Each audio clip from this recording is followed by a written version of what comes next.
C'est presque de l'info, c'est la revue de presque de Nicolas Canteloup. Et c'est Marc-Olivier Fogiel qui est avec nous. Bonjour Marco. Bonjour Laurent, bonjour à vous tous, bonjour Natacha, Bonjour. Thomas, Laurent, Marco. oui, Jean-Marc. C'est, vous l'avez compris, le pire jour de l'année pour tenter de faire des blagues. Oui, le pire jour de l'année 2014-2015, car on espère très fort qu'il n'y en aura qu'un.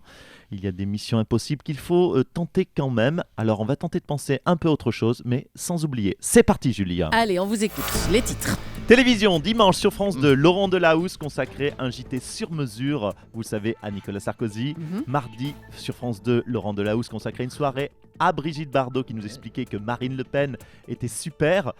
Bon, apparemment, Laurent Delahousse a décidé d'emmerder Hollande. D'après moi, il doit y avoir un contentieux entre les deux. Enfin, je sais pas, Delahousse voulait sûrement en sortir avec Julie Gaillet, peut-être, c'est une hypothèse. Tiens. Et puis, changement de nom après Air France, eh bien, c'est... Qui s'appelle... Non, Air France s'appellera bientôt Terre France, vu que ces avions ne décollent plus. Nouveau changement dans le dictionnaire, désormais on ne dira plus passer comme une lettre à la poste, mais passer comme un djihadiste à la douane.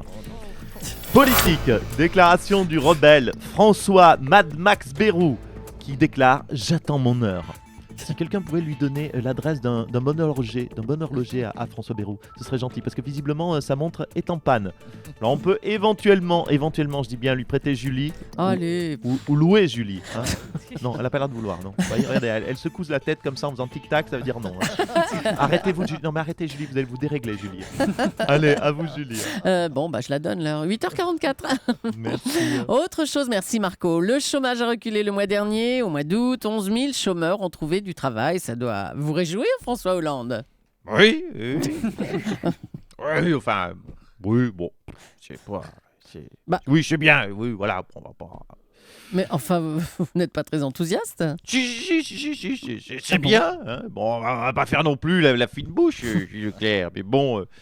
C'est juste, j'ai le détail de ces gens qui ont trouvé un emploi. J'ai le détail des chiffres. On vous écoute, alors allez-y. Donc on a en fait 1200 nouveaux libraires, 350 nouveaux employés à la FNAC. Bonjour à M. Bompard au passage. 200 livreurs Amazon.com. 350 secrétaires dans les maisons d'édition. Vous Vous avez compris, ouais, on va pas tourner autour du pot. C'est le livre de Valoche qui a fait baisser le chômage. Et en plus, ça a fait une millionnaire de plus. Je crois qu'il a demandé des royalties. Qu'il y a des Ségolène royalties. Oh, c'est drôle. Hein. C'est bon, ça. Très drôle. Et lol. Lol, oh mon Dieu. Oh, écoutez, vaut mieux en rire, pas le temps qui court. Bon, écoutez, si c'est ça vraiment, consolez-vous, ça reste des emplois. Hein.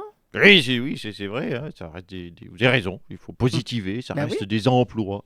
À la limite, si je peux entamer une réflexion, si à chaque fois que j'humilie une femme et qu'elle veut se venger, ça sort 11 000 chômeurs de la mouise, j'y banco, moi. Hein. J'accepte de me sacrifier.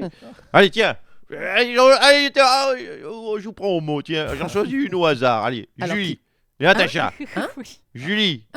Bon, allez, bim. Je choisis le pop, pop, pop, ploum, ploum. Natacha. Voilà. Ça, c'est pour moi. Chouette. Ah, mais l'humilier, tiens. Et qu'est-ce que c'est que cette coupe de cheveux, Madame Polony? Oh, l'humiliation. Ah, Quelle horreur. votre coiffeur bosse chez Air France, hein, il est en grève. Et en fait, je vous ai vu au grand journal. Hein. J'ai adoré votre longue intervention de 7 secondes.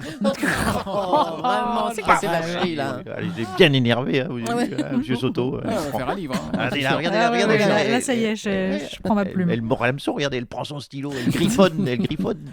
Allez, 11 000 chômeurs en moins dès la sortie du livre de Mme Polony. Demain, Une millionnaire en plus, j'espère. mais si oui, ce serait bien, oh là là, Natacha. on ne vous souhaite que ça. Allez, demain, c'est votre tour, Julie. Ah non, pas moi, hein, ça suffit. Mais si, pensez à la France tout de Oh même. bah oui, c'est ça. Ouais. Allez, au revoir, Monsieur le Président.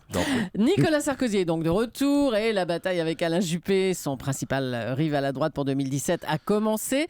Monsieur Sarkozy, vous avez fait allusion à l'âge d'Alain Juppé. Mais non, écoutez, pas du Bah tout. si, Non, si. écoutez, je n'ai pas fait allusion, comme vous le dites, à l'âge d'Alain Juppé, Mme Julie. Et j'ai rendu hommage, très simplement et très sincèrement, à un homme d'expérience qui arrivera en 2017 à l'âge très honorable de 72 ans. 72 ans. Il n'y a pas de honte d'avoir 72 ans. Hein. Je respecte le troisième âge. Hein. J'ai la plus grande admiration pour les personnes âgées qui sont, je le dis vraiment avec beaucoup de sincérité, qui sont la mémoire de la France, les Oui, personnes mais âgées. pas Juppé. Enfin, ils sont la mémoire de la France quand ils ont encore la mémoire, bien sûr, parce que Dieu sait qu'avec Alzheimer, on ne sait jamais. Non, mais là, franchement, c'est une attaque claire sur son âge Mais pour Alain écoutez, Juppé. mais pourquoi voir le mal partout? Mais pas du tout. Je vous le dis, je vous le redis, j'ai la plus grande estime pour Alain Juppé. Déjà, quand j'étais enfant, Oh, ça y est. non, mais c'est j'aimais pas vrai. franchement, j'aimais le regarder, je m'en souviens comme c'était hier, le regarder à la télévision quand il était à côté de Georges Clemenceau après la guerre. Et aujourd'hui, j'aime toujours l'entendre me raconter, quand nous sommes en privé, comment il conseillait Napoléon au Louis Oui, XIV. bien sûr. Allez, arrêtez un petit peu. hein. Il n'est pas si vieux, Alain Juppé, franchement. C'est vrai. D'ailleurs, vous avez vu, il est pas si vieux, c'est une bonne analyse. Vous avez vu, il peut encore s'habiller tout seul, vous savez. Moi, j'ai... Oh là Non, mais là. vous riez, M. Cabron, Mme Polony, M. Soto. Et M. Morandini, bien sûr, je ne quand oublie même. pas. Oui, oui, quand même, le pauvre. C'est dommage, ils sont venus pour rien, sans que je le cite. Non, je reviens à Alain Juppé, j'ai déjeuné hier avec lui. Oui. Et vous savez qu'il arrive encore à mâcher quand c'est trop dur. Oh, stop. Quand c'est trop dur, comme du poisson ou des petits Suisses, et ça va. Il est encore en pleine vie, il est en pleine forme. Hein. Ça fait plaisir à voir. je peux vous dire. Allez, ça suffit, Monsieur Sarkozy, on vous laisse. Nicolas Sarkozy revient donc en politique concrètement ce soir avec un grand meeting dans le Nord. Un retour programmé depuis longtemps pour l'ancien président qui veut être un leader de la droite et du centre. Excusez-moi. Ah. Excusez-moi, Dame Julie, Oui. s'il vous plaît. Oui, Monsieur Bayrou, Permettez. qu'est-ce qu'il y a Je voulais juste dire Hum.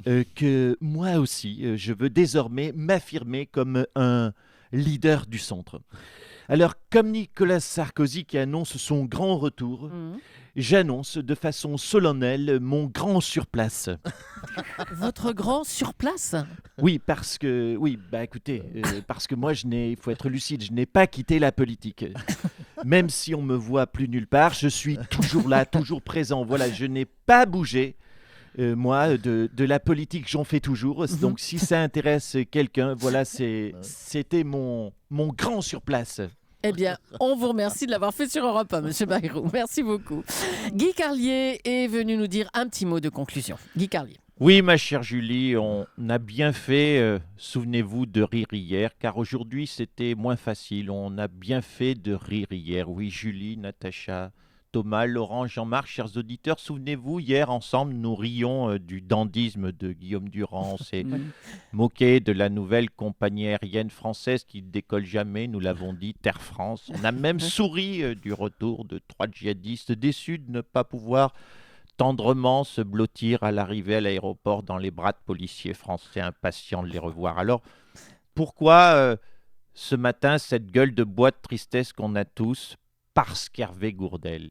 Oui, parce qu'Hervé Gourdel n'est plus un anonyme, c'est un nom et un prénom. Parce qu'à force de voir, sa bobine souriante et sa doudoune verte de randonneur depuis 4 jours, on a l'impression de le connaître un peu, Hervé Gourdel, comme on connaît un voisin sympa. Alors, Hervé Gourdel, oui, avait connu des épreuves dans sa vie, puisqu'on l'a appris, il était ami de Christian Estrosi. Mais là, Hervé partait juste faire de la randonnée avec des poteaux algériens. Ceux qui ont fait ça ne sont ni algériens, ni surtout musulmans. Alors, une petite proposition jetée en l'air comme ça, trouvons peut-être un chemin dans la montagne, vous savez, ces petits chemins qui grimpent, un chemin qui nous élève un peu, et appelons-le la balade d'Hervé Gourdel. On a bien fait de rire hier, car aujourd'hui, c'est moins facile. On fera bien de rire demain.